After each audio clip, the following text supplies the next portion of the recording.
We're very delighted to have this panel today. We're very honored to have these distinguished speakers, and we do want to thank the Arab American Business and Professional Association for doing this for us.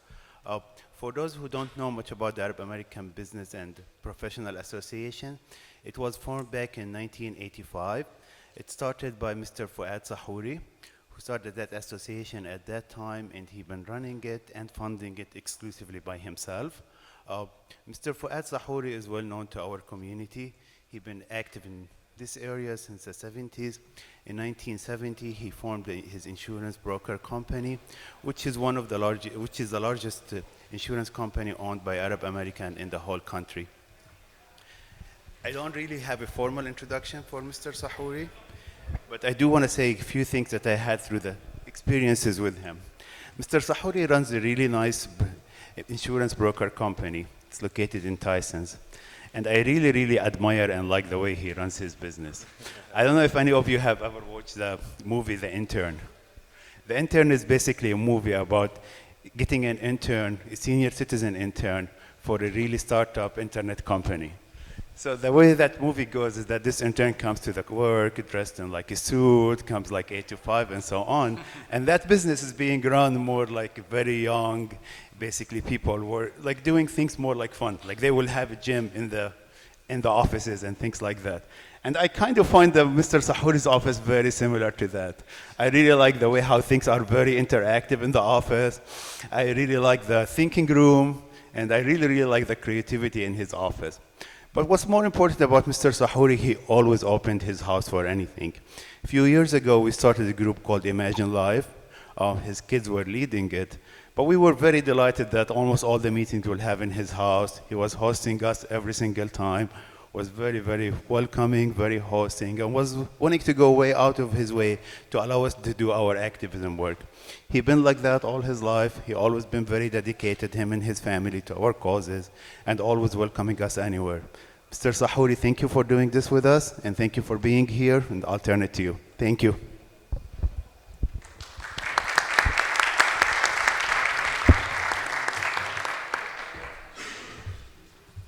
Dr. Hanania, I want to thank you for this very generous introduction. I don't deserve all these compliments because everyone here, if they have the opportunity that I have, they would do the same. Before I get started, I just want to recognize some of our advisory board. Ambassador Ma'louf, the chairman of the advisory board. And we have in the back Mr. Victor Shibli, also on our advisory board, and happy to be an American. And in this particular,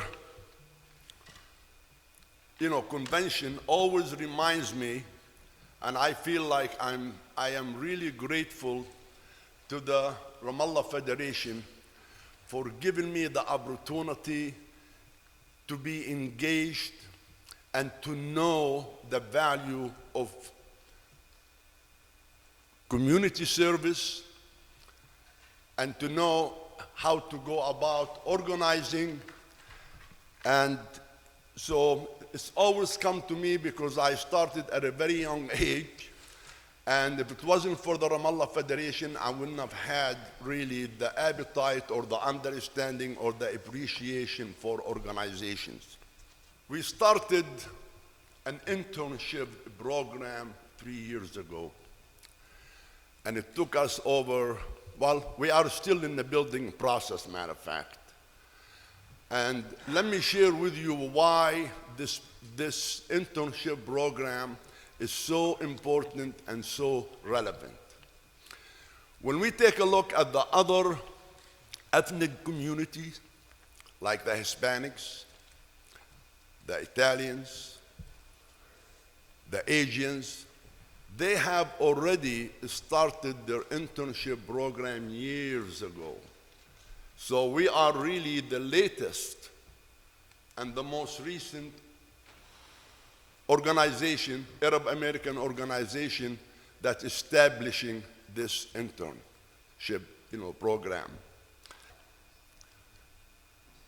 been very active within our community, and the focus have not been on our youth or education.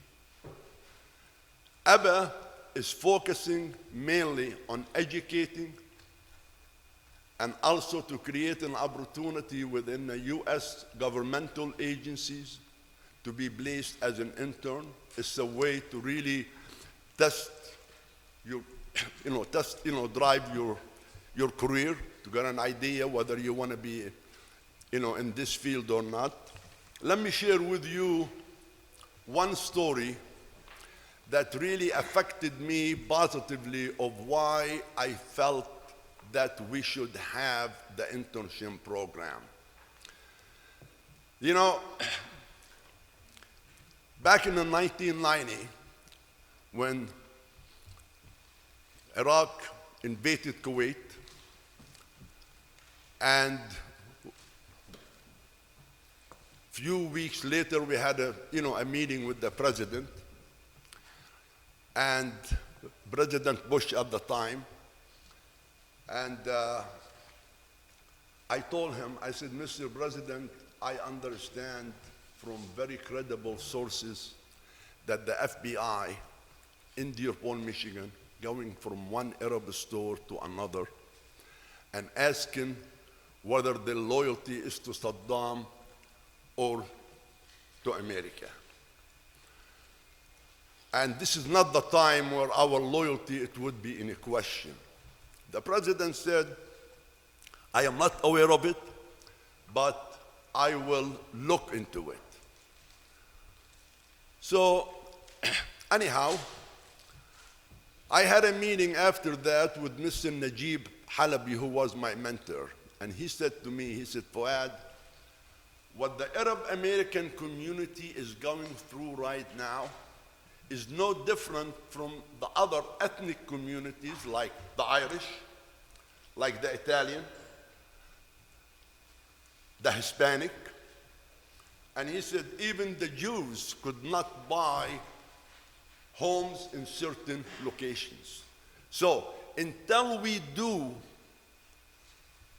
what we're supposed to do and get more active, we will be always facing this.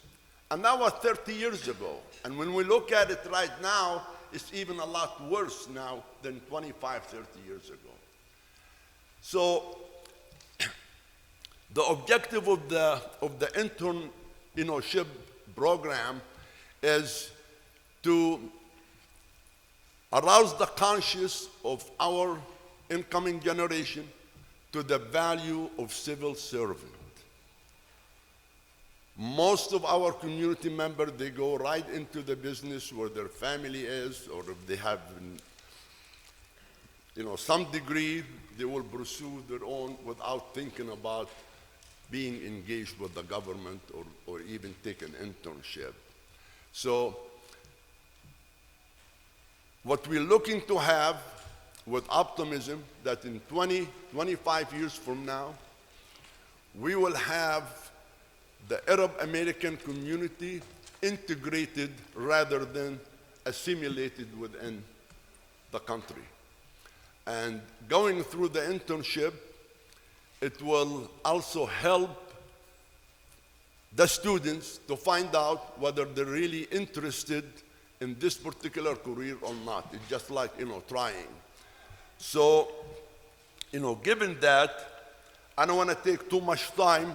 I would like to turn over to Dr. Edmund Ghareeb. And Dr. Edmund, Ghareeb, he's not only a professor, but he also authors many books. And I am proud to say he's been my friend for the last 30, 35 years. You're telling a secret now. That's okay. That's okay. So, welcome, and I will turn it over to Dr. Ghareeb.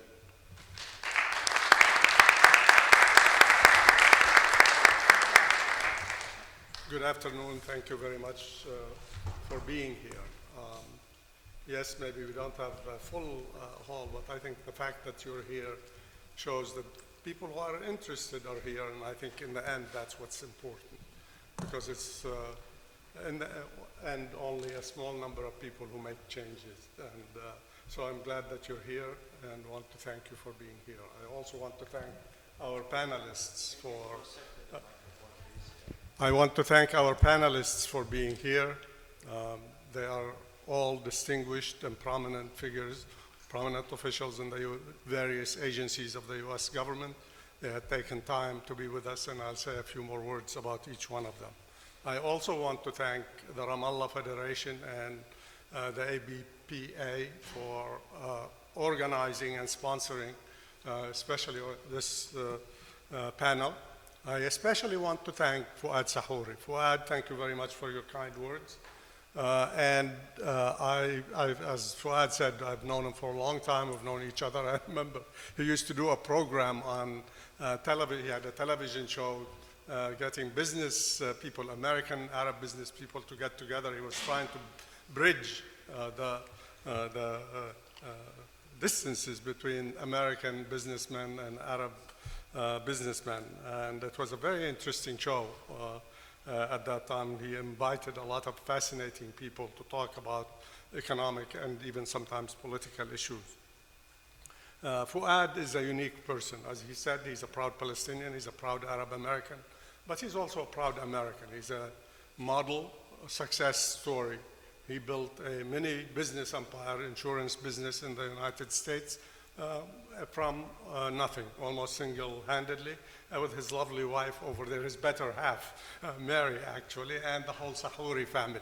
So he is a unique individual. He has not forgotten his roots, but he also has not forgotten his responsibilities and duties as an American citizen, and he's been very active in American political as well as charitable activities and life. I thought I was going to talk more about the ABPA, but I think you've all done, you've talked about it. We've heard from Fuad, from Dr. Hanania. This is an organization that's the brainchild. I'm not going to say much. It's the brainchild of Fuad. Fuad's been very much interested in getting interns, Arab Americans, to become involved in the public and private sector in the United States. He wanted them to know their government, to participate as interns in that government, in the various agencies and think tanks and newspapers, television stations, to gain the experience and to become full participants in US life. Unfortunately, Arab Americans in many ways, they have not been, they feel, although under the white category that they have under the census, that they have been underserved and maybe underrepresented. And today I heard from my good friend Rita over here, and by the way, she's a wonderful scholar in her own right. She has published a number of numerous works on activism on Arab Americans and women and sociological works. But she told me something that I was, in a way, it wasn't surprising, but it was in a way stunning. She said the percentage of Arab Americans who work in federal government agencies is only 4%, which is the lowest, I think. Is it the lowest? Among the various ethnic and racial communities in the United States.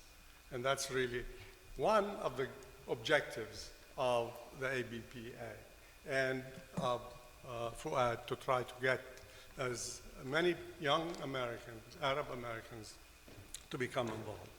You know, Arab Americans are actually are deeply rooted in this continent. And when I say the continent, I'm talking about North and South America. There are some people who believe it was the Phoenicians who first, before Leif Erikson and before Columbus, discovered America.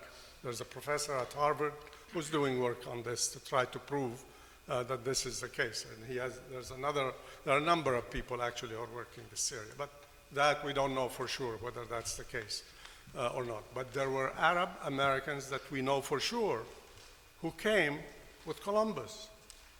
There was somebody by the name of Stephan.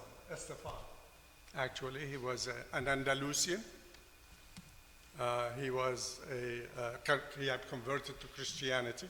He was a Muslim. Maybe they forced him to convert, but he was a convert. And there were several others. Basically, because Columbus believed that he was looking for a route to go to India, and he needed people who knew Arabic. And he also, I found out recently, among his effects, he had a book, an Arabic language book of geography, and he had a copy of the map of Al-Idrisi, the famous Arab geographer, which is amazing when you think at that time of having this. But he wasn't the only one. Recently, there was the Library of Congress has bought papers and memoirs of a North African slave who lived in the Carolinas, and his memoirs were in Arabic. And those of you who might be interested in this might want to go to the Library of Congress and take a look at that. In this early to middle part of the 17th century, there was a priest who came from Iraq, from Mosul, Ilyas al-Musuli. Father Elias went to Jerusalem on a pilgrimage, stayed there for a while. Then he went to the Vatican. The Vatican sent him to Central and South America to do a report on the conditions of the church and of the people in that area. He wrote a book in Latin and in Arabic. The Arabic version was only published not too long ago in the last century, but it has not been translated to English. But we know for sure also there were two Lebanese who came in 1849, and of course one was a priest, came to collect help for his monastery, and another one who came as an immigrant in 1854. Antonius Bishalani is buried in Brooklyn. But the wave of immigration began by around 1860s, late 60s, and in fact the census, I think the immigration departments at that time described people who came from that area as Turks, or Turks from Asia, Asiatic Turks. And up until 1889, that was the designation, that was the category, how people were described. After that, they were called Arabic-speaking Syrians, and I don't know how many of you know, but in fact, Arab Americans, Syrian Americans at that time, that's how most of them were described, because they were talking about, when they talked about Syria, they talked about geographic Syria, which had the Aleppo state or province, Damascus province, Beirut province, which stretched all the way to Haifa. They had also the Jerusalem administrative district, and they had Lebanon, which was under autonomous rule under the Ottomans because of the conflicts that took place, civil wars at that in the 1840s and especially the 1860s. But around 1907, 1908, Syrian Americans were refused citizenship in the United States.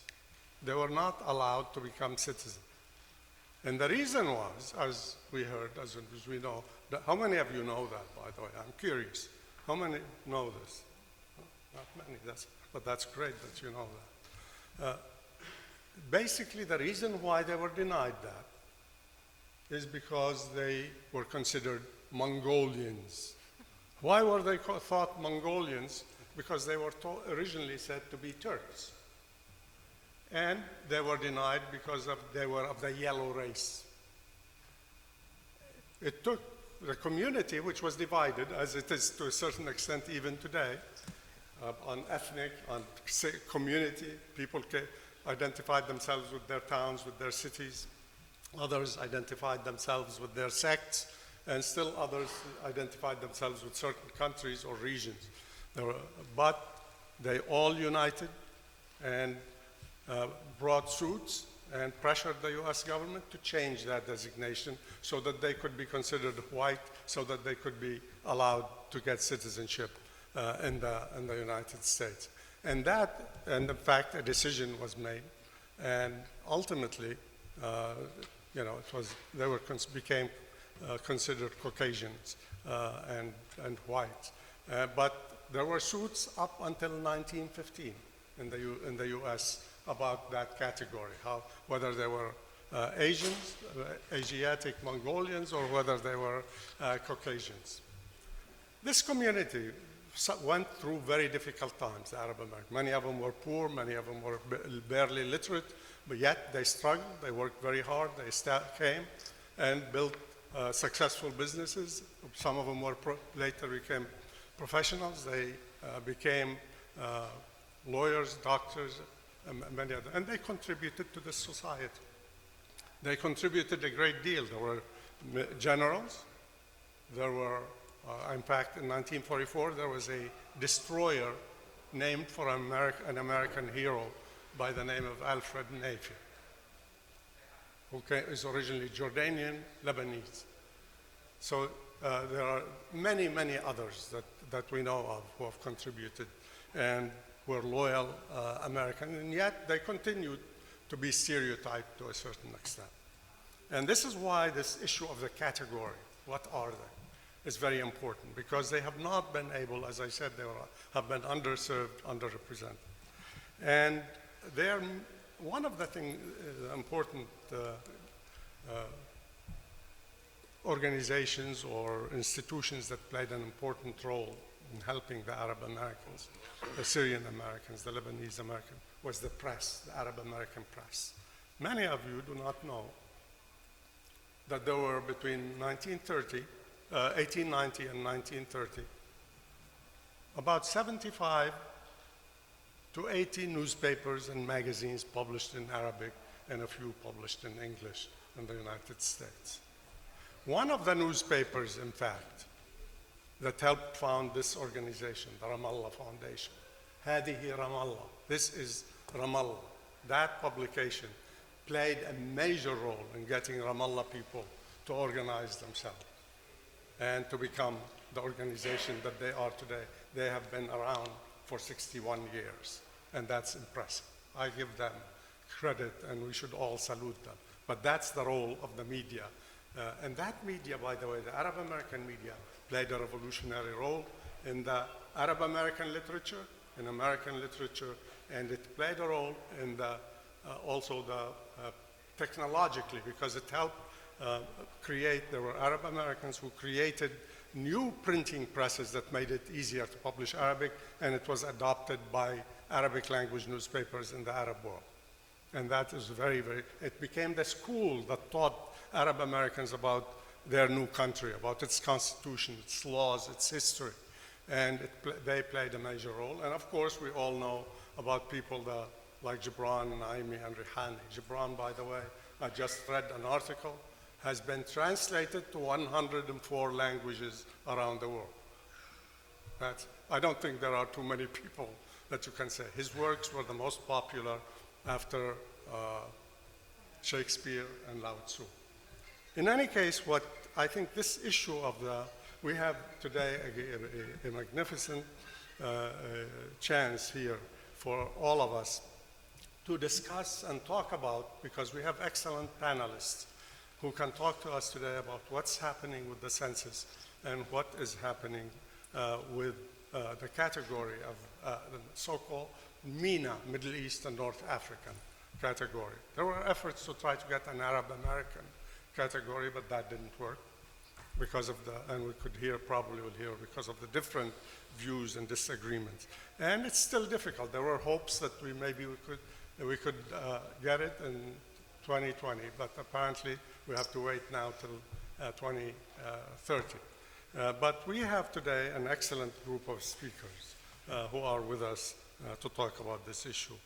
And one of them is Dr. Roberto Ramirez, who is the Assistant Division Chief of the Special Population Statistics Area in the Population Division of the U.S. Census Bureau.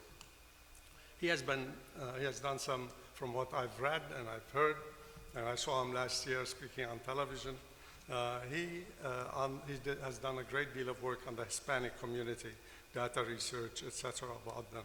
And he has also been very much interested in this issue of the MENA and other angles. He has appeared on various radio and television programs, and he has received various medals, the Bronze Medal Award, and the Census Bureau from the Census for his work on reviewing Hispanic American data.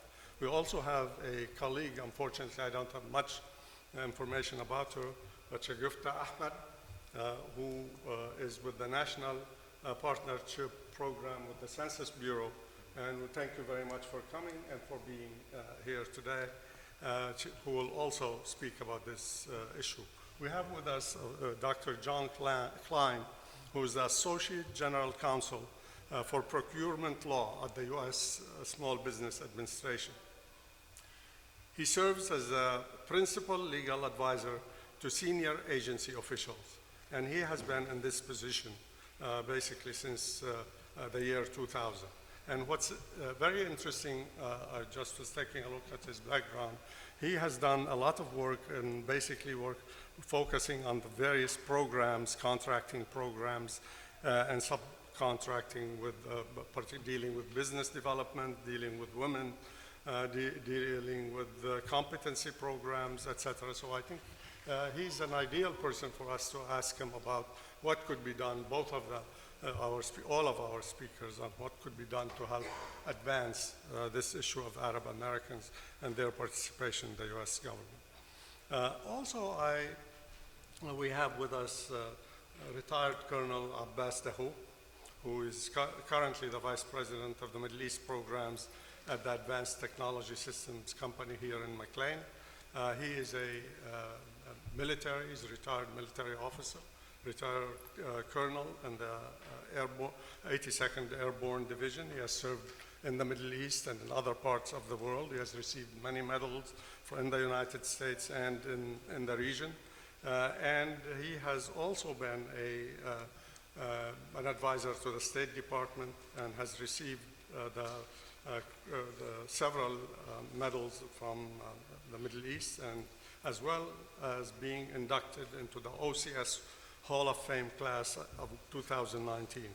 And he is also, by the way, a member of the advisory board of the ABPA. Last but not least, I'm very pleased to also introduce a good friend whom unfortunately I haven't seen for a while, but I was so happy when I saw her name on this program, Dr. Rita Stephan, who is the director of the Middle East Partnership Initiative at the Bureau of Near East Affairs Assistance Coordinate Office in the U.S. Department of State.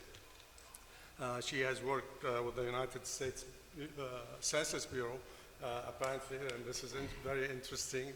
She was recruited by Dr. Ramirez for that job, and she has, as I mentioned earlier,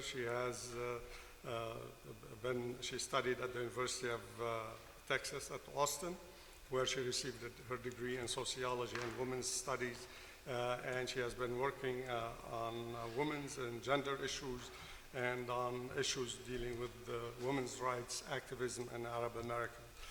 So, Dr. Ramirez, please, it's your turn.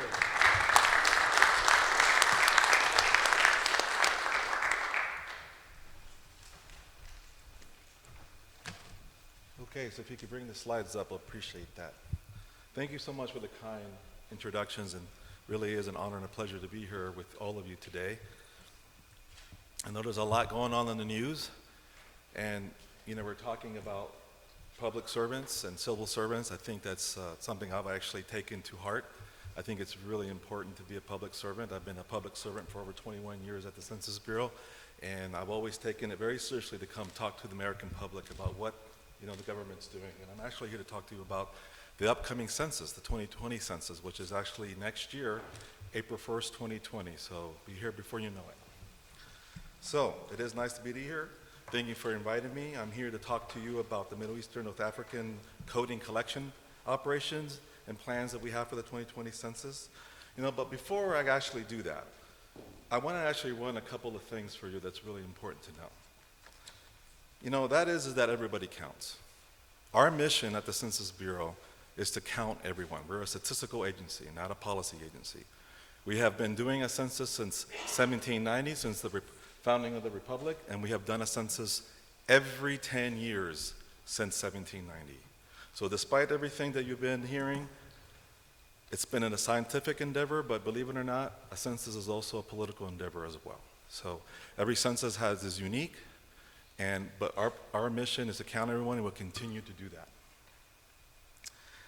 So this is actually why I'm here, to actually talk to you about what the Census Bureau's plans are for the Middle Eastern North African coding and tabulation plans. And I'm actually also here with a colleague of mine, Shagufta, who's with the National Partnership Program, and actually she's going to say just a few words to you about what she's doing at the Census Bureau. Yeah. As Roberto mentioned, I'm with the National Partnership Program with the U.S. Census Bureau.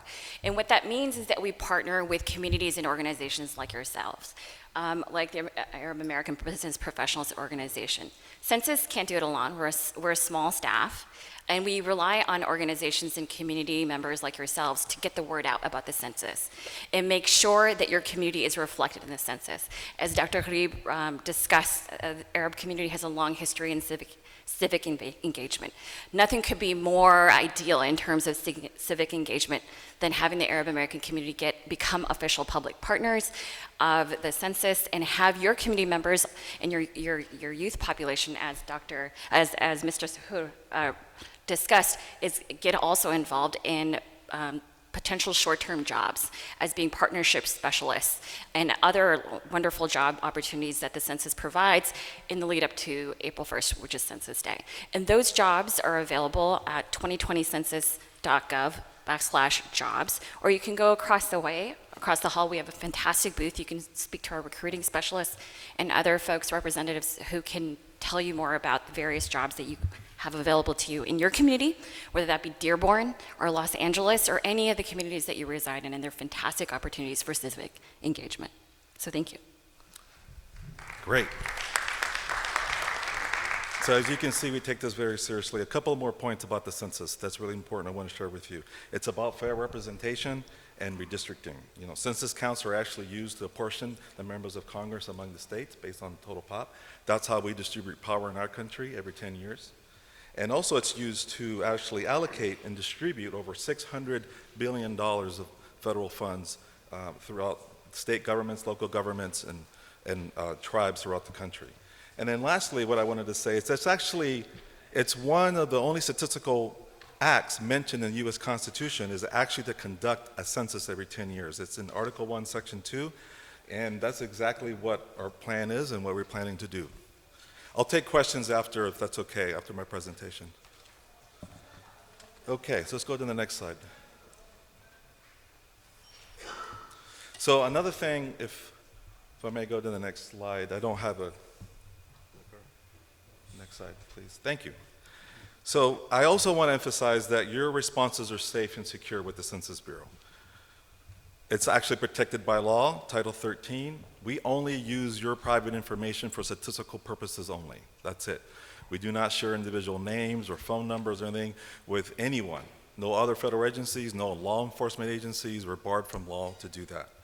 We actually have taken an oath. I've taken an oath on January 5th, 1998, I will keep all the information I've come across confidential through the rest of my life. And if not, there are really heavy penalties for doing that. Possible 5 years in prison or over $250,000 in fines. It's something that I really want to emphasize, that your information is kept confidential and safe, and we plan to do that, and we'll continue to do that. Next slide, please. So, we've been hearing a lot about the Middle Eastern North African category. That's true that the Census Bureau did some testing over the last decade. And one of the things before I really get into that testing and talk to you about our coding and tabulation plans for the Middle Eastern North African category, one of the things I really want to emphasize is this. As I mentioned before, the Census Bureau, we actually are a statistical agency, one of the best statistical agencies in the world, but we're not a policy agency. It's actually the Office of Management and Budget that actually sets the guidelines the way ethnicity and race is collected for all federal agencies in the country. So I just want to emphasize that. We actually adhere and follow the 1997 standards. That was the last time they were revised. They were issued in 1977. They were revised in 1997, and those are the standards that are in effect today. And if I can draw your attention to the very bottom category there, we're not going to read all the different categories, but you can see white, a person is someone having origins with any of the original peoples of Europe, Middle East, and North Africa. And that's the philosophy, coding philosophy the Census Bureau does. However, one of the great things that we're planning to do for the 2020 census is that we have made actually quite a few improvements to our code list. Back in 2010, for example, many of the groups that you see here on your right-hand side didn't even have individual codes. Someone writes in, for example, I'm Lebanese or Palestinian. We didn't actually have digit codes for them because the question back in 2010 wasn't designed to collect that information. So one of the exciting things I'm actually here to tell you is that for 2020, we're actually going to be able to do that for the first time. Not only have we expanded our Middle Eastern North African category, code list, should I say, but we also plan to collect this information when people write it in. In fact, if you can go to the next slide real quickly, these are the questions that have been submitted to Congress. On the left-hand side is the separate ethnicity question. It's really designed to collect information about the Hispanic origin population. And then on the right-hand side is the race question. They're two separate questions, if you will. And then particularly what I want to draw your attention to is the improvements that we have for 2020. If you can just go to the next slide real quickly. I actually want to walk you through a couple of case scenarios about how, you can report the self-identify. One of the things that we've heard a lot is like, hey, Roberto, you just want to know if I'm black or white. You don't care if I'm Lebanese or if, I'm Amazigh or Kurdish or anything like that. Well, one of the things, if you please click go to the next, there you go. If you click, you can go through a couple of coding scenarios. So no matter where you write your nationality or ethnicity in the 2020 census race question, we're going to collect it. We went from coding 2 write-ins per line, now we're going to code up to 6. So you can say I'm Italian, you can say I'm Lebanese, I'm German, et cetera, and we're going to collect it all and give individual codes to it. Now we're still coding per the OMB standards, but this message I really want you to let you know is that we're committed to collecting this information. In fact, not only you can just write it in, you can actually check multiple boxes. One of the things that Dr. Stephan mentions to me a lot is that, hey, not everybody from Egypt is white. That's true. She's right. So if you are racially black, for example, you can actually check black, for example, and Egyptian, and we'll collect that as well. So you can check all the multiple boxes and write-ins, and we're committed to collect that and tabulating that after the 2020 census. I think that's an important message we wanted to do. I think I also wanted to say a few things too, is that, we take great pride in in the quality of our statistics. It's true that I was very fortunate to have Dr. Stephan join me after the 2010 census. This was an area that we really lacked expertise in. We had hired her to come talk to us and give us advice, and actually, more importantly, to put us in contact with some of the top experts in the country about what comprises the Middle East and North Africa, for example. If you really think about it, one of the things we found out when we were doing research is that there wasn't really a consensus. Is Turkey in, is Turkey out? Is the minority group in North Africa, Amazigh, should Berbers be in or not? So one of the things the Census Bureau did is that we actually did a number of research, we contacted a number of agencies, and we have a category, a working classification for MENA that's all-encompassing, like kind of an umbrella group. It not only includes Arabic-speaking countries, but also includes non-Arabic-speaking countries. I just mentioned Iran, for example. I mentioned the Kurdish population, and a couple of other ethno-religious groups like the Chaldeans and the Assyrians are also part of this, Middle Eastern North African category. Okay? And so I'm going to keep this short because I know we're really running out of time. I have a few other points I wanted to make, but the point that I think is important to understand is that we are committed to making sure everybody's counted, all communities, all ethnicities and nationalities in the country, and we'll continue to do that. So between now and the next year, we'll be doing exactly what I'm doing now, continuing to do outreach, seed feedback. This is our timeline that we have. By law, we have to produce the first product that comes out of the census is the apportionment counts. We plan to deliver that to the president in December 31st, 2020. That will basically is the total population counts, including civilians and the military overseas. that basically will each state will know how many state representatives, congressional representatives they'll have for that particular census year. And then shortly after that, we'll follow up with the redistricting file that will be released after March 31st, 2021. And that's actually what's called a public law file, which is actually what's used once you know how many congressional members you have. For example, in the state of Texas, where I'm from, which has over like 40 representatives, then that's when you start drawing the congressional districts based on the new population figures of that particular census. And then finally, we have a suite of products that usually come out with each census.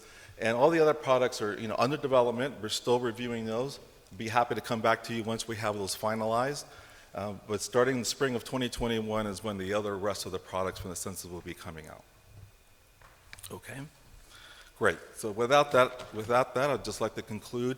I don't know if you want to take questions now or if you want to wait afterwards. You want to wait? I think we will wait afterwards. But please, I'll be more than happy to stay and ask questions afterwards.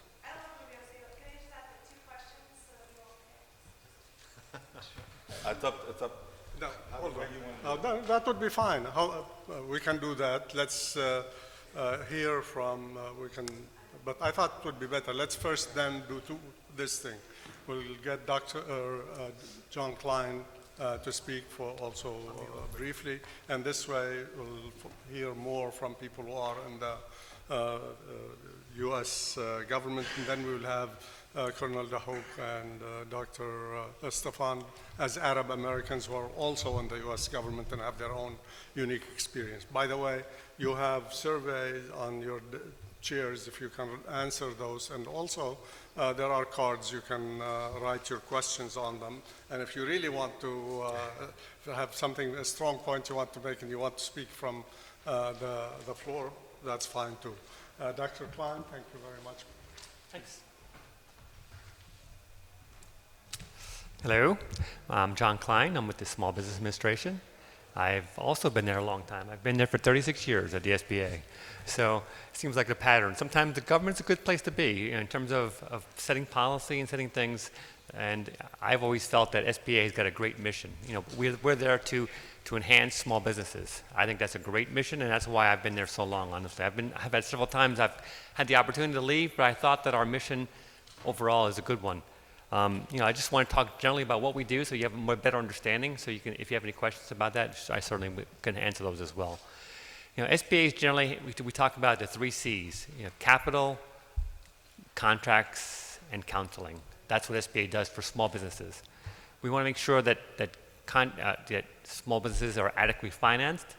We don't do direct loans any longer. That was a while ago we did that, but we do guarantee loans from banks and other entities, and allow small businesses to have the critical financing they need to be able to progress and advance in the marketplace. Contracting. Under our statutes, there's a requirement that small businesses receive a fair proportion of all government contracts. And we have very many types of contracting that we have, in the SBA. We have, obviously, there are set aside for small businesses. There are contracts reserved exclusively for individuals owned and controlled that are disadvantaged. And disadvantaged can include lots of different types of categories.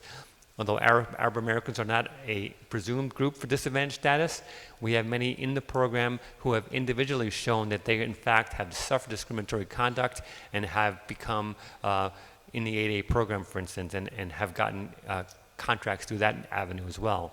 We have contracts for women-owned small businesses. We have contracts for hub zones. Hub zone is a historically underutilized business zone where we require 35% of the employees live in that zone, and the principal office of the business be in that hub zone as well. And again, the idea there is capital infusion in an undeveloped area and employment in that undeveloped area. Again, trying to make the area better, and by developing business entities in that zone. It's a good program. We also have programs for women-owned small businesses, I think I mentioned that, and service-disabled veteran-owned small businesses. So there are a lot of different contracts out there that are reserved for small businesses and small businesses owned by these certain groups. It's important to again, that we have a fair proportion of small business contracting. SBA fights daily with some of the bigger agencies who try to have contracts go to large businesses only. By statute, we have a goal of 23% of all government contracts should be reserved for small businesses. And each one of those different areas I talked about, 5% for women-owned small businesses, 5% for disadvantaged businesses, 3% for hub zones, 3% for women. So we fight with the agencies, or we negotiate with the agencies to encourage them daily to set aside or reserve contracts for small businesses. And it's important that we do that on behalf of small businesses. And as I said, the ADA program is designed for socially and economically disadvantaged individuals, and it really is a business development type program, where it's a 9-year term in the program, and we're encouraging firms to develop throughout their life in the program to be less dependent upon government contracts. So when they leave that program, they are viable and can work out in the open marketplace. So that's what the goal of that program is, in fact. And the last thing I wanted to mention, counseling. Counseling, we don't give grants necessarily to businesses themselves, but we give grants to entities that serve businesses, that provide counseling, training, and things of that sort to small businesses searching for something they need to get to the next level. We have our SBDC program, Small Business Development Centers, and they provide mostly counseling and long-term training in different areas. Something called SCORE. It used to be called this Senior Corps of Retired Executives. They've changed that around. It used to be only for people who were retired, who were long-time entrepreneurs themselves, and now they're donating their time back to small businesses who are looking for something. They're great in doing something technical. They don't know how to do a business plan. They don't know how to do their accounting. They don't know how to market themselves. And there's specific counseling to get them to the next level. There's online counseling, and there's long-term in-depth counseling with a mentor type of a senior executive. So it's a really good program as well. And we also have counseling programs for women-owned small businesses, service-able vet programs, all different types of programs. And in terms of contracting, which is my expertise, right now we're in the process of developing new regulations for many of our programs. We proposed new regulations for the Hub Zone program in December. We're now finalizing those regs. We, for the first time, proposed regulations dealing with the women-owned small business program. We're now going to require women-owned small businesses to be certified as such. In the past, it was okay to have a self-certification program. Congress has said, in order to make sure that they in fact are compliant, let's have a certification program up front so we know those firms are eligible when they're going after contracts. We have new regulations regarding size of businesses. Right now, we generally average the receipts of a business over the last 3 years. There's some congressional involvement recently, and they said they'd like us to average revenues over 5 years. So all these different things we're in the middle of doing. And I just want to say, it's important for you, if you're a small business out there, to participate in the rulemaking process. When a rule is being changed, don't just ignore it. It's really important for you to look at it and tell us if it makes sense to you.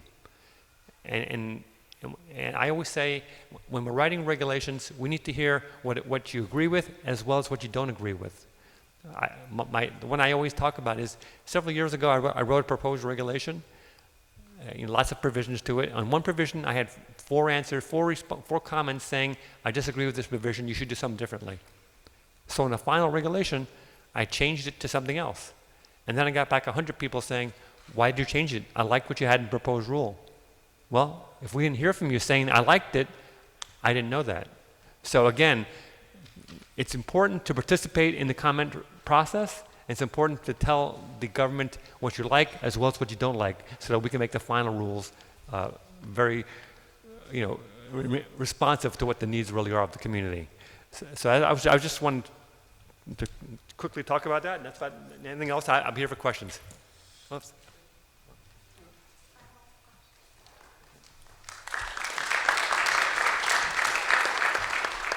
So I have questions for Mr. Klein as well as Mr. Ramirez. So my question to you, sir, is you mentioned a 9-year term program. Can you explain to me a little bit about what you mean by program? So you said that women-owned businesses or businesses that serve a disadvantaged community can be part of a program. Can you elaborate on that? The 9-year program is for what we call our 8A program. It's from Section 8A of the Small Business Act. You said 8A. 8A, okay. And it's for individuals who are socially and economically disadvantaged. So certain groups, as I said, are presumed to be socially disadvantaged: Black Americans, Hispanic Americans, Asian Americans, Indian, Native Americans. So everybody but Arabs. Arabs are not presumed, but they, as I said, they have proven their disadvantaged status on a case-by-case basis many times. Okay, is there a way that we could be part of that category to? I mean, those are congressionally, they're congressional okay. standards. And where can we find information on to apply for one of the contracts to be women-owned certified businesses? Like, where do we get that information? I mean, currently, the Women-Owned Small Business Program is a self-certification program. Okay. You just have to go to on SBA's website and upload certain documents to a repository, and then you are considered to be women-owned small business if as long as you've done that. And you can certify for certain contracts that are reserved for women-owned small businesses in that regard. Again, I just said we're starting to have a certification program, but that's not going to be in effect for another year and a half or so.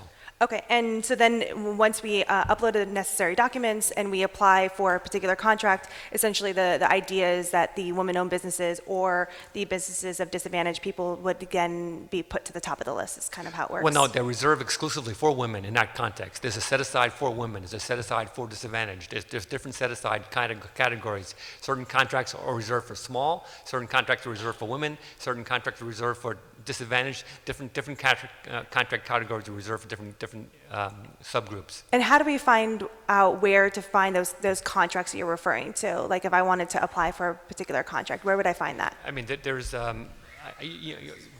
databases. FPNG. What does it stand for? Gosh, if you send me an email, and I can get. Okay. Yeah, I think it would be helpful if if anyone really wanted simple. to know and to apply.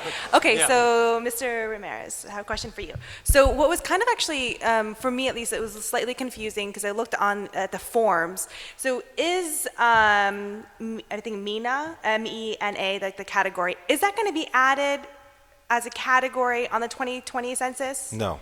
It's not. Not a separate response category, no. Okay, and that was turned down by Congress, right? Is that why? No. Good question. So the standards haven't changed. I was mentioning earlier, the Office of Management Budget sets the standards for race and ethnicity collection.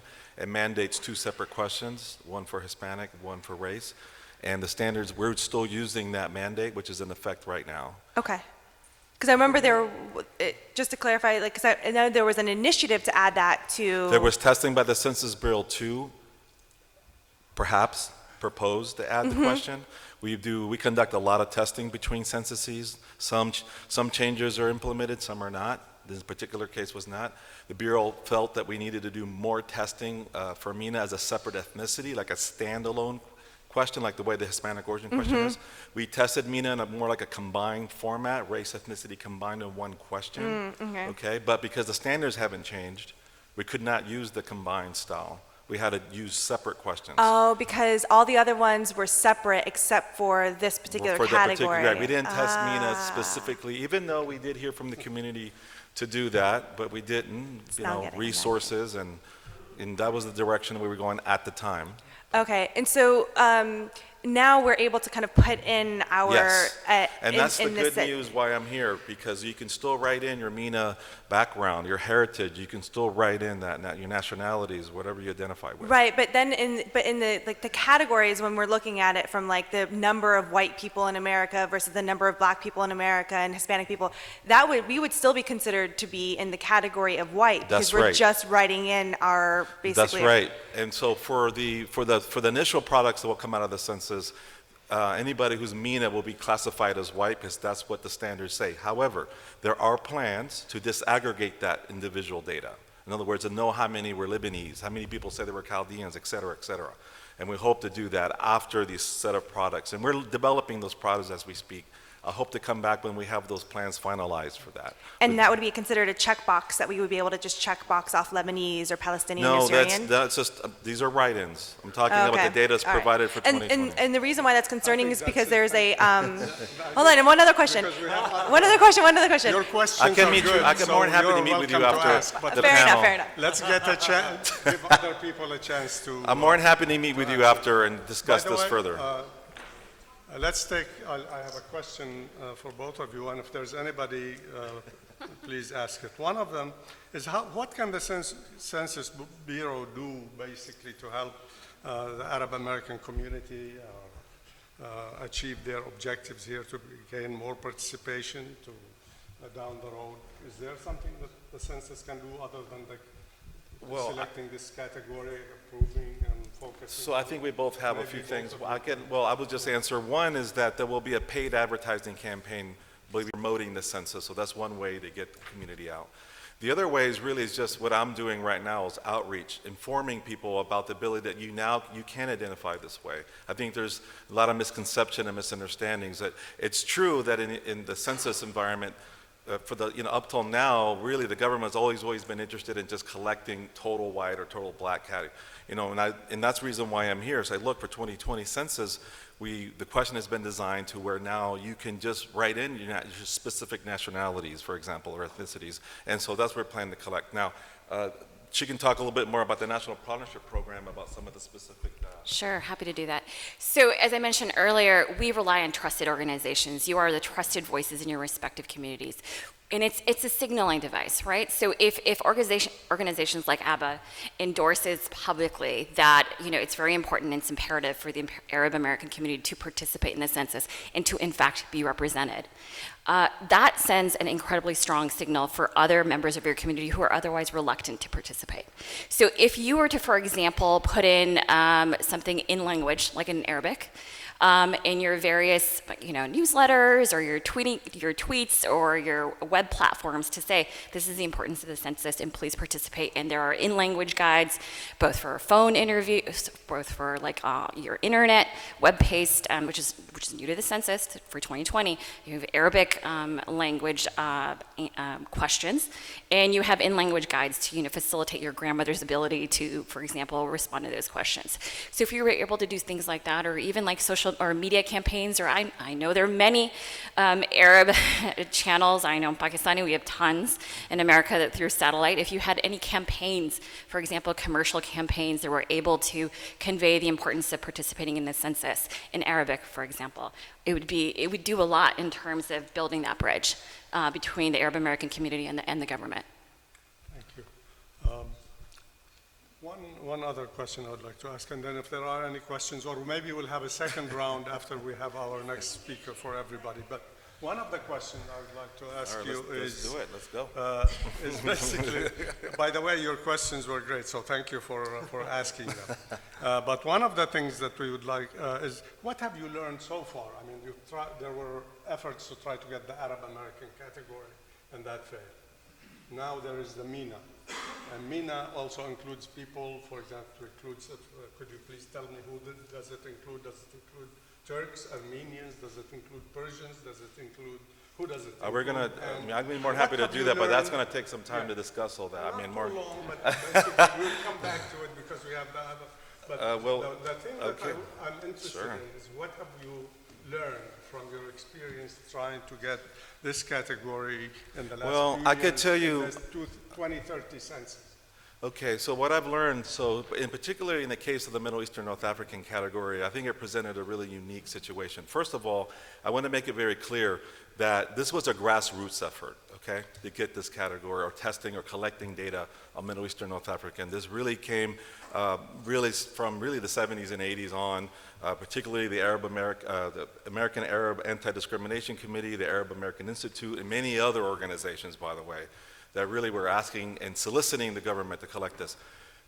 I am one of the original census folks that actually worked on this category, and I'll be honest with you, we dragged our feet on this because it was a very sensitive category, because the Census Bureau is actually barred from collecting religion, okay? And there were a lot of unique ethno-religious groups within the MENA category, if you will, that really made us uncomfortable, and we weren't sure if we weren't allowed to do it, to be honest with you.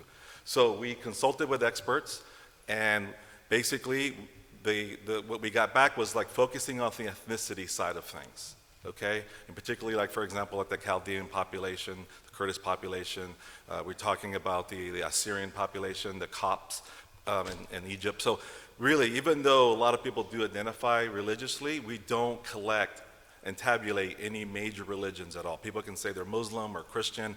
We don't collect that information, okay?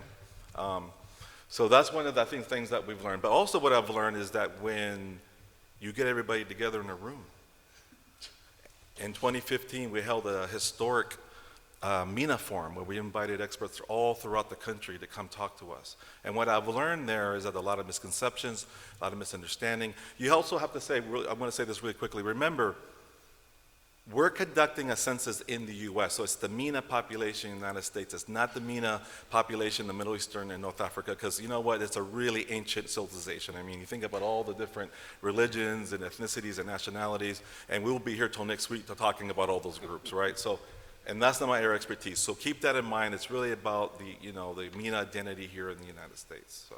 Thank you. Dr. Rita. So, she had a question.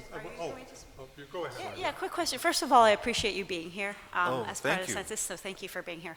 One thing that surprises me is because Arabs have been here for so long, some of them have served in World War II, that why it took 200 years to even give them any just an Arab American category without religious separations. And once you get this new census in where people fill in their individual countries of origin, are you going to incorporate that into a solid 2030? I mean, it's going to take literally 10 years. Will it be like a check mark type of thing by 2030? Like, what is the purpose of getting the individual, like Lebanese, Egyptian kind of things? I'm just amazed that it's taken like 200 years to get to this point when Arabs have been here for many years, having served in World War I, World War II. My grandfather came in the 40s. I don't understand why it's taken so long. That's a good question, and you know, one of the things I can say is that it was, MENA in itself was actually also interesting from the perspective that we had a group that wanted to be removed from white, which is really unusual. It really goes against most immigration assimilation models and experiences from other groups that really always want to be part of white. So when you have a group that said, hey, get us out, you know, we don't identify this category, remove it, it was really unusual even for the federal government to do that.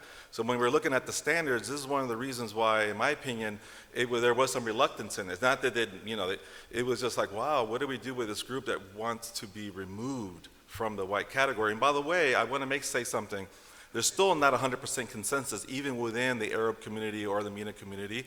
There's a sizable proportion of older Lebanese population that identifies as white and does not want to be removed out of the white. These are some of the debates that happen. Now, of course, the younger MENA population, especially the more recent migrants like the Yemeni, Iraqi, and some others, actually do want to identify separately from white. So it's a different experience there. So I think that's some of the challenges that we have. So we hope to look at this after 2020 census, pending funding and resources after 2020, and look at and do more research. That's something that we take pride in at the Bureau, that we're always looking at improving our questions, and we hope to do that in the next decade. Okay. Thank you. Oh, he has a Either way. question. Go ahead. Thank Well, you. can I answer this, just to add something? I want to add something as having worked with Roberto, having worked with the community, and thank you everybody for, the shout out. The request from the community was for ethnic recognition, not racial recognition. As Nadine Neighbor says, we as a community are hyper visible and invisible. And so the request was not for a separate racial category, because several community members have explained to the Census Bureau that this will be divisive in our community if we are classified racially, because Arabs and Middle Easterners can be of any racial group. But ethnically, why was it MENA and not Arab? because, and I was, this is, sorry, I'm burning to talk about this, not in my official capacity. I was still back at the census, and this is when the Chaldeans, the Lebanese, said, it's too controversial. The Arabization that went on in Iraq, really, we moved to the United States for liberty and freedom, and we do not want to be identified as such. And this was the consensus that was built among all the community organizations and the community groups to say, yes, we will agree with the MENA.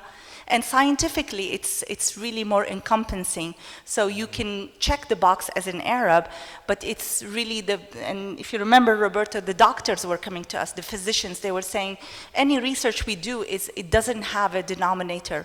So all our research is guessing at best. So what we really need to do is find out per origin, ethnic origin, what's the population? Are Lebanese more likely to be diagnosed with diabetes than Palestinians? I think with Nablus, not true. But, you know, how do we find out? So this is why we pushed for the country of origin and for the all-encompassing category of MENA. Because when someone gives you a generic Arab response, you really don't know if they're Moroccan, Sudanese, or Iraqis. Okay, my question is for you, Mr. Ramirez. It's a quick question, and I don't, you know, it's been nearly 10 years since we've done one of these censuses. That's right, every 10 years. Yeah. So I don't remember what the last one was like, but the question is, well, when you answer these ethnicity questions, are you answering for the household as a whole, or are you answering for each member of the household? Yeah, so usually that's a good question. So what happens is that you receive a questionnaire, or in this case, in 2020, we're planning to use the internet. And so usually, typically, the householder or someone in the household will respond for everyone else. So they will fill it out. Let's say you have 5 people in your household, right? So you respond it for yourself. Then and then in the questionnaire, we have a relationship question too. So how is person 2 related to person 1? How's person 3 related? And then they fill out that information for everyone else. Sometimes, I know that sometimes families will get together and fill it out together, you know? So, yes, to answer your question. Thank you. Now, finally. Okay. I want to thank everybody for coming today. I want to thank Mustafa Gurbuz for the invitation. Mr. Sahouri, thank you for this initiative. It's very encouraging as an Arab American. I want to thank Dr. Ghareeb for the introduction. I'm an Arab American, and I was recruited by Roberto to come to the census. And it was a difficult question. Do I join the federal government or do I not? I was previously an activist. And remember, Roberto, I would say I cannot be a bureaucrat. But even moving from a statistical agency to a policy department, the State Department, there's a big question for us as a community. Middle East, U.S. policies towards the Middle East are controversial at best. And what do you do? And I have had many of my colleagues in academia, in the activism world, say, how dare you? And I'll say, you're fighting on the outside, I'm on the inside, right? And I wouldn't want to be anywhere else, to tell you the truth.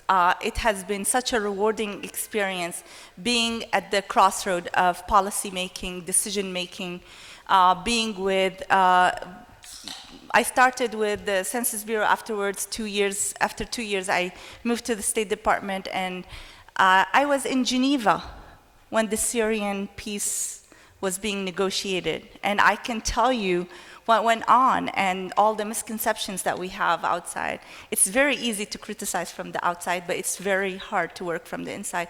And I've been privileged to work with so many diplomats and peacemakers who are really working. They have their hearts in the right place. I'm a public servant.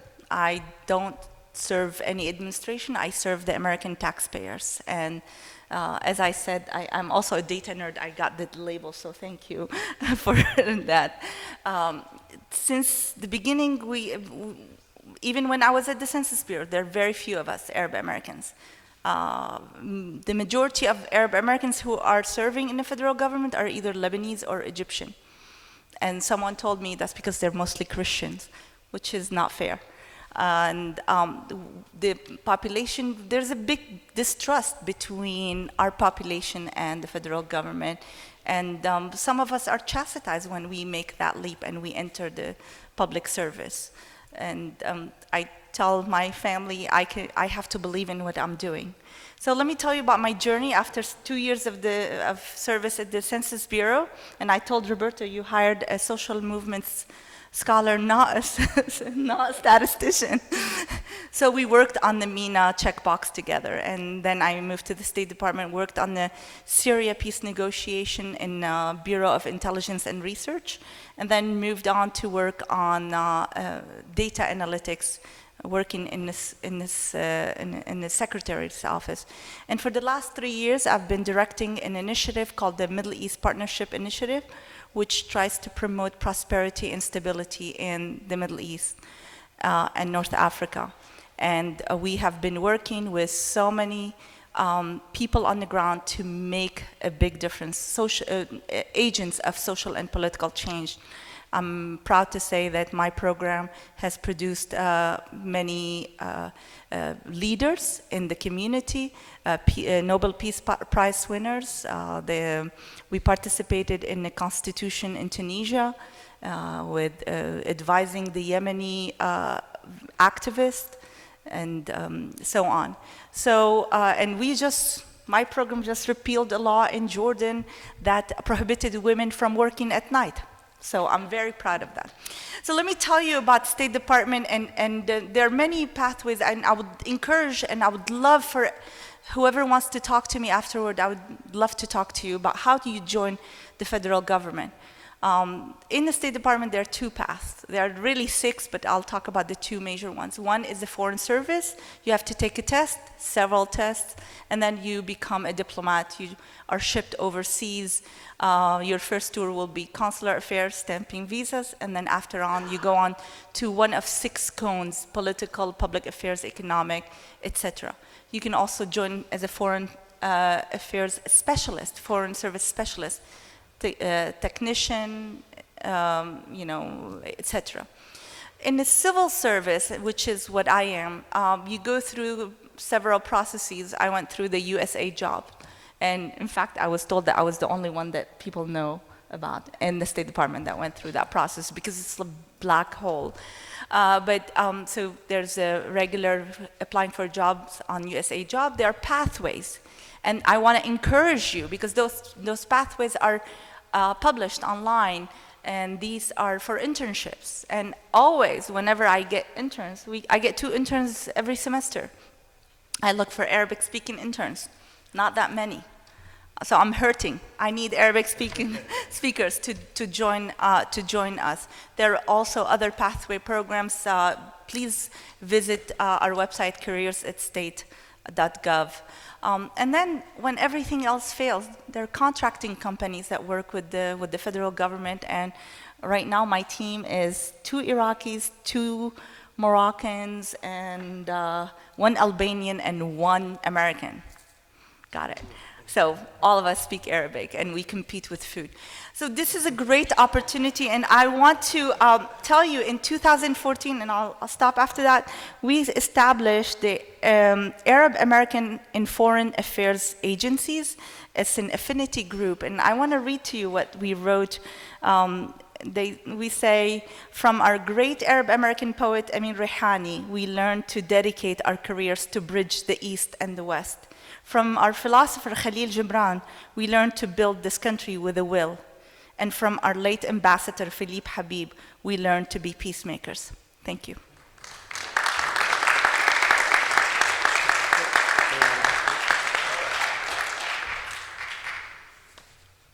I think I'm the last guy here, so please don't leave us last but not least.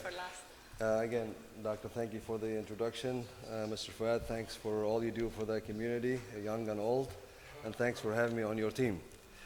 I think I'll make it quick here. I'll talk a little bit about my 33 years in the active Army, U.S. Army. It's been a long journey for me too, and I've loved every minute of it. But so I'm going to take you back in time, back in, let's see, about late 80s. Here's a guy from Lebanon, barely spoke English, and I was working at a car wash, and everybody thought that was in Los Angeles. So everybody thought I'm an illegal Mexican.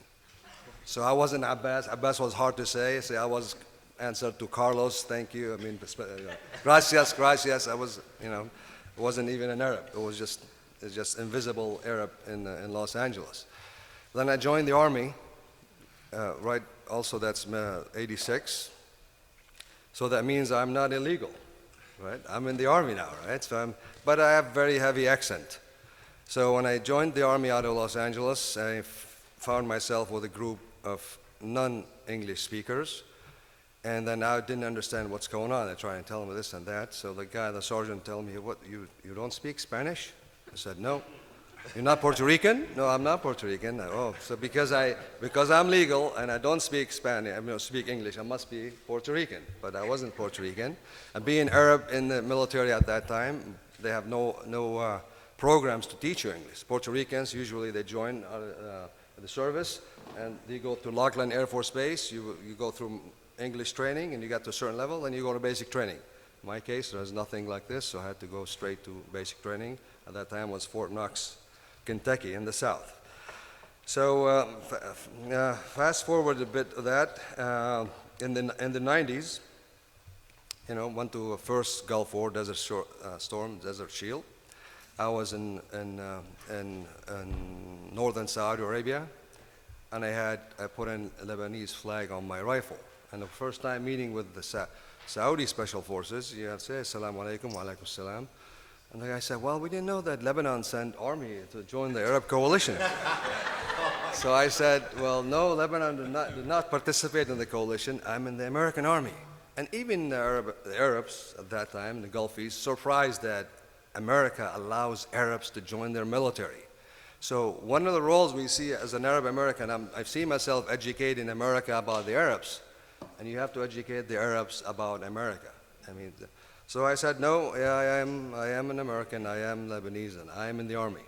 So that's back in the 90s. It's interesting. So in the 90s too, was also in Germany, was stationed in Germany in the 1st Infantry Division.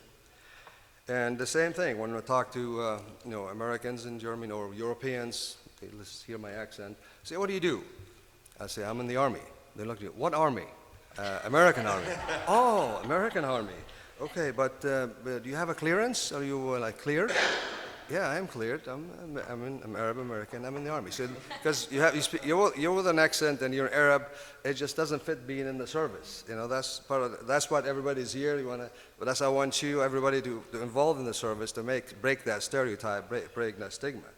And even when I talk to Arab Americans, and I tell them, "Yeah, okay, I'm in the Army. But, you don't get promoted like everybody else, right?" So, "Yeah, I do." Or sometimes, "Well, they must discriminate against you because you're Arab, you're not." And I said, "No, especially in the military. Discrimination is everywhere. We know that. It's not institutionalized, right? It's the people you meet here and there. And especially in the government, whether it's a State Department or Department of Defense, the institution does not discriminate against you. It's a merit-based society. But they do sometimes ask me that question. "Well, do you promote you get promoted like everybody else?" And, "Yeah, I do." So now fast forward to the 90s, second Iraq War, and then now people got to know a little bit about the geography, and then with my last name, Dahouk, say, "Hey, Dahouk, I was in your city in northern Iraq. It's called Dahouk. So you're Kurdish, right?" "No, I'm not Kurdish. I'm an Arab, I'm Dahouk. Dahouk is an Arabic word from, I say Dahaka, Yadhaku, Dahouk. So I have to explain that to you. Even like being stationed in the UAE, and I studied Farsi through the Army, and I taught also Farsi through my time. And I'd like to see one of my students, the Arabic students over there, fell back at West Point. But in the UAE, for example, most of the taxi drivers are from Afghanistan, and they speak Dari, which is the same thing like Farsi. So when I get into the taxi cab, I always like, let's practice my Farsi with them. You know, see a guy, you go in there and he has the radio on Radio Farda, like Voice in America for Iran. It goes in Farsi. So I just tell him the greeting, Assalam, aga, Sahouri, how are you? And then he said, Shuma Irani hastam. Are you Iranian? I said, no, I'm not. I'm Lebanese. And I'm Lebanese. I said, man, Lebanese hastam. Oh, very good. Hezbollah, very good. Because I'm Lebanese, I said I'm Lebanese and I speak Farsi. I must be Hezbollah. So okay, I'm Hezbollah. So, I see. I mean, it's a joke about it, but it's just fascinating. Again, you're in that middle hyphenated world that you have to constantly explain yourself. And then a couple of things. I think it was, even in Riyadh, as a defense attaché in there. And usually when I've gone to meet with the Chief of Staff of the Armed Forces, I mean, you have your driver, your diplomatic car and all that. So you're sitting in the back, and usually when the sergeants or the guards, they come to talk to me, I don't want to say something in Arabic and kind of throw them in a spin here. So I just kind of wave him to go talk to the driver. So once one guy came in to me, who want to say something, I was knocking on my window. It's an armored vehicle, so you can't really open the window. I said, okay, let me talk to the guy. So I kind of cracked the door open a little bit. And I said, hey, salam alaikum, wa alaikum salam. So he was asking me, what's the purpose of the visit? So I said, he has to notify the guys, on the second gate. And I said, tell the second gate that the American Defense Attaché is here to meet with the Chief of Staff of the Armed Forces. So he looked at me like this. He said, you're the translator, where's the attaché? Seriously.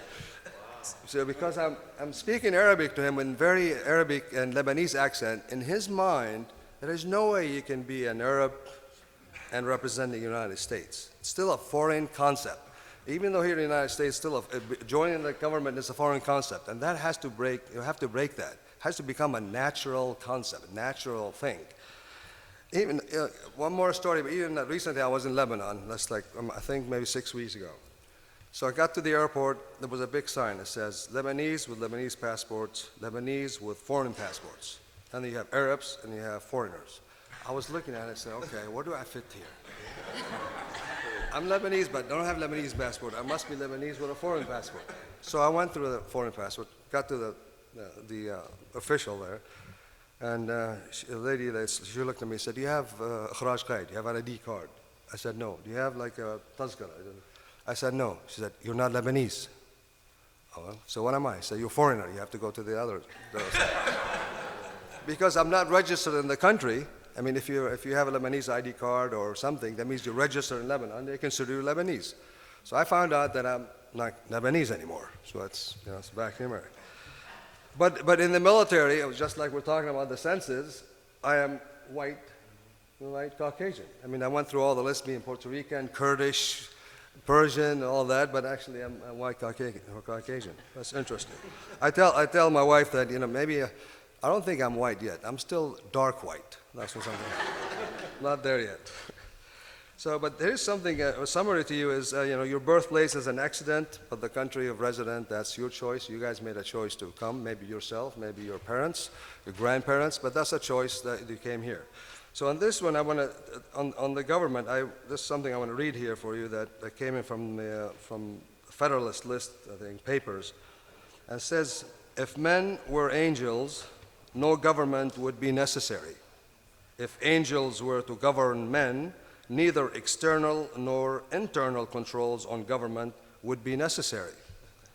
In framing a government which is to be administered by men over men, I'm just quoting you, sorry ladies, that was men's world back then. The great difficulty lies in this. You must first enable the government to control the governed, and in the next place, oblige it, the government, to control itself.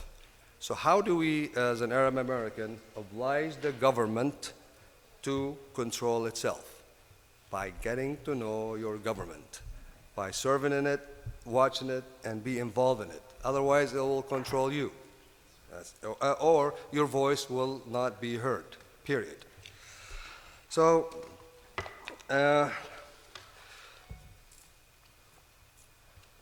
So again, I call it, it's joining the government is important, like I said, and I did serve in and under multiple, I served at the Department of State as a senior advisor to the Middle East officials, the Deputy Assistant Secretary of State on Middle Eastern Affairs. I mean, it was nice to have an Arab American in the mix, under, different Secretary of States, including Pompeo, and also serving in outside the United States. When you serve in being a defense attaché in a country, in my case was Saudi Arabia, you are the senior defense official in the country.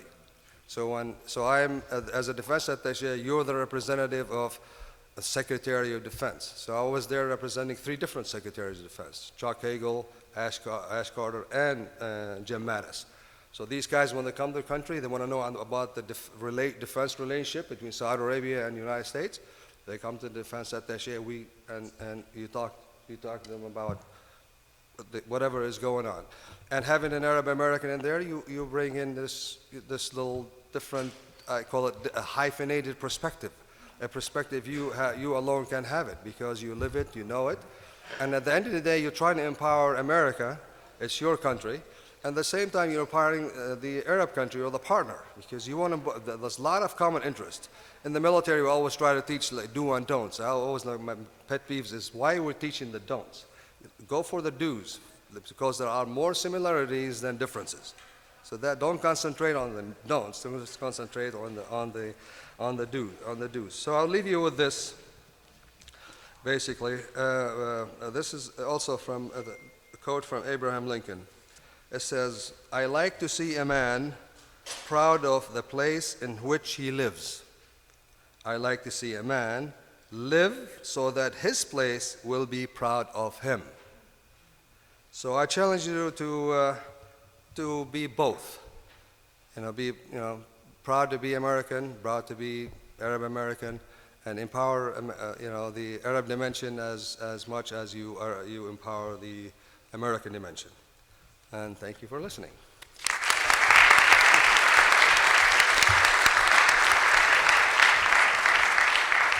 Thank you very much. That was fascinating, very interesting, and of course humorous. Thanks a lot. How much time do we have? I know we're supposed to finish at 2. With 2 questions. Let's ask a couple of questions, and then we have to go. But one of the questions I have for our Arab American government officials is basically, what strategies, what suggestions, what advice would you give to young Arab Americans who want to join the U.S. government, State Department, the military, maybe the Special Business Bureau, the Small Business Administration, or the Census? What would you recommend? What would you suggest? And what strategies maybe? I know it becomes a little bit more complicated. Would you have for that? Yeah. Go ahead. I'll think about it. I don't think there is a cookie-cutter approach to join the government. You just have to do it. Really, you just have to do it. In this country, there's so many tools out there to educate yourself. Especially now, you got 30 years ago when I joined, I was a student. My parents were still in Lebanon. So I didn't have internet. It's not like I had to research it. I just know it that this is a new country, and to be part of it, I want to be a veteran. I wanted to join. I wanted to jump on airplanes, actually, that was my big motivating factor there. But you just have to do it. It's whether it's enlisting, which is the hard way to do it, or whether it's going to a military academy, you got a degree out of it, and then you serve. It's a place where you find a lot about yourself. It's a place where you get to learn about America outside your comfort zone. Your comfort zone is your home, your mom, your dad, your community. Going to the service is going to take you away from this. So you learn a lot about yourself, and makes you hone your skills, leadership skills, social skills, and then you serve your country. And believe me, after you do that, whether it's 5 years or out, or whether 30 years, or whether serve in the foreign service or the military service, it's very fulfilling. It gives you a different satisfaction and different look on life. So opportunities are there. You just have to just start talking about it and talk to people about it. Yeah, for me, As President Kennedy said, my country, right or wrong, right? So you're a public servant. You have to be committed to public service. We get very little out of it on a personal account, and we're not touched by who's the president or who's in Congress as much. We're serving taxpayers. Are there any questions from the audience? Would anyone like to ask a question? I would just like to add, usajobs.gov would be the starting point, putting in an application. Be sure to look at the job requirements and answer the KSAs to the job, knowledge, skills, and ability. And be prepared to spend a lot of time in front of that computer. Government resumes can be very lengthy. Absolutely. Don't worry about, Okay. being brief. And if you talk to Mustafa, I'm happy to help with any application. I became expert at the federal resume, how to break the code.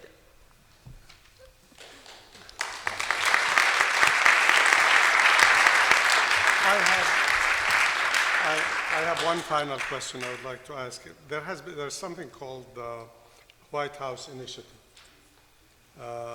which basically similar to the White House Initiative, which was established for Asian Americans and Pacific Islanders.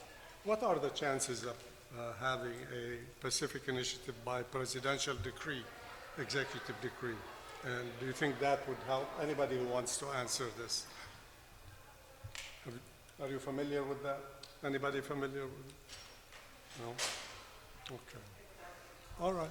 Thank you very much. I was inspired actually by Dr. Rita reading from Amin Rihani. Let me close with a brief quote from Gibran Khalil Gibran. And this was written in 1926, and it was called To Young Americans of Syrian Origin. He starts it, I'm not going to read it all, we don't have the time, we've passed our time, but he says, I believe in you and your destiny. I believe that you are contributors to this new civilization. I believe that you have inherited from your forefathers an ancient dream, a song, a prophecy, which you can proudly lay as a gift of gratitude upon the lap of America. I believe that you can say to the founders of this great nation, here I am, a youth, a young tree whose roots were plucked from another land, yet I'm deeply rooted here, and I would be fruitful. And I believe that you can say to Abraham Lincoln, the blessed Jesus of Nazareth, touched your lips when you spoke and guided your hand when you wrote, and I shall uphold all that you have said and all that you have written. I believe that even as your fathers came to this land to produce riches, you were born to produce riches by intelligence and labor. I believe that it is in you to be good citizens, and what is to be a good citizen? It is to acknowledge the other person's rights before asserting your own, but always to be conscious of your own. It is to produce by labor and only by labor, and to spend less than you have produced, that your children may not be dependent upon the state for support when you are no more. It is to stand before the towers of New York, Washington, Chicago, and San Francisco, saying in your hearts, I'm the descendant of the people that built Damascus, Byblos, Tyre, Sidon, Antioch, and Jerusalem, and I am here to build with you and with a will. It is to be proud of being an American, but it's also proud that your fathers and mothers came from a land upon which God laid his gracious hand and raised his messengers. Young Americans of Syrian origin, I believe in you. Thank you all very much. We really appreciate it.